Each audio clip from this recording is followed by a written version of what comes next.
Le coréen. Alors, Ah ben maintenant ça va faire partie des élites. Du coup on a enchaîné. Et voilà, c'est parti. et alors du coup, Cette année, 127 scénarios ont été déposés, plus précisément 98 projets de premier long métrage et 29 de second long métrage. Il est temps maintenant de découvrir le premier lauréat de l'aide à la création de la Fondation Gann. C'est A Woman at War de Benedict Ellington. Ce projet, c'est un thriller écologique inscrit dans son temps. Et donc c'est un projet qui est à la fois poétique et politique et qui a marqué le jury par son mélange en fait de fantaisie et de gravité. The Woman at War is about a woman that goes to war. She wants to preserve nature. She wants to fight against global warming. She wants to fight against evil that she sees in the big corporations, the multinationals. Bénédicte, je sais que vous avez décrit votre film comme un thriller d'action environnementale d'auteur. And it's also a musical, maybe. I forgot, sorry. Because this woman is a musician. She has a choir. She's a choir conductor and a musician. So she has an inner music that follows her, like a demons or like a Greek choir. So she is an action hero fighting to save the world with a band and a choir with her. So you can say this is an action, art house, ecological thriller and musical. Depuis l'Islande, notre voyage va se poursuivre et mon petit doigt, qui est bien informé, me dit qu'on va avoir un peu plus chaud, peut-être. Oui, c'est En attendant les hirondelles de Karim Moussaoui. C'est 3 histoires, comme une série de portraits qui racontent l'Algérie contemporaine. Bonsoir David. Alors, vous êtes tout seul, mais le réalisateur a le meilleur mot d'excuse qui soit. Bah oui, il est en tournage. Voilà. Il est en tournage en Algérie en ce moment. Bah, comme on est en tournage, je peux vous dire en fait, qu'il y aura un peu les mêmes qualités, une grande fluidité en fait, dans la mise en scène. C'est fait à partir de plans séquences, beaucoup, et de plans séquences à la courte focale. Voilà. Donc c'est raconter quelque chose de son pays, de ce qu'il ressent, de ses dysfonctionnements, mais à travers des histoires en apparence déconnectées les unes des autres, puisque c'est 3 histoires successives avec des personnages différents, même si on passe d'une histoire à l'autre à travers un personnage qui a un petit rôle dans une des histoires et qui devient le protagoniste ou un des protagonistes de l'histoire suivante. Ce qui était très compliqué, en fait, c'est d'amorcer le tournage, alors même qu'il y a du financement qui vous est promis, qui tombera un jour, on ne sait pas trop quand, et surtout, c'est du financement qu'on ne peut absolument pas escompter.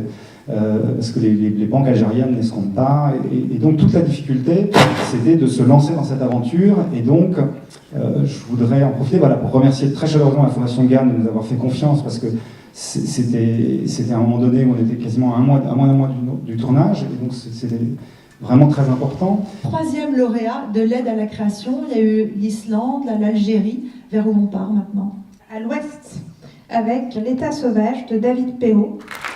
Ce film nous emmène dans la guerre de sécession, mais dans le point de vue des colons français, en revisitant en fait le genre de manière brillante et en fait porté par des héroïnes féminines. C'est l'histoire d'une famille de colons français installés donc aux États-Unis au XIXe siècle. La guerre de sécession éclate et cette famille est obligée de retourner à Paris, de fuir les États-Unis. Il y a 3 jeunes filles dans cette famille et la plus jeune d'entre elles, en fait, alors que toute la famille vit évidemment cet exode comme un drame, la plus jeune d'entre elles, en fait, le vit comme une sorte de libération et d'une manière de concrétiser en fait tous ses rêves d'aventure. J'avais l'envie, en fait, le désir de mettre en scène un groupe de femmes très opprimées de par la société dans laquelle elles évoluent et de déplacer ce groupe dans justement un état sauvage et voir comment elles se libéraient. J'ai besoin que le film se cristallise dans une image et donc du coup je tombe sur cette image de cette femme au bord d'un précipice.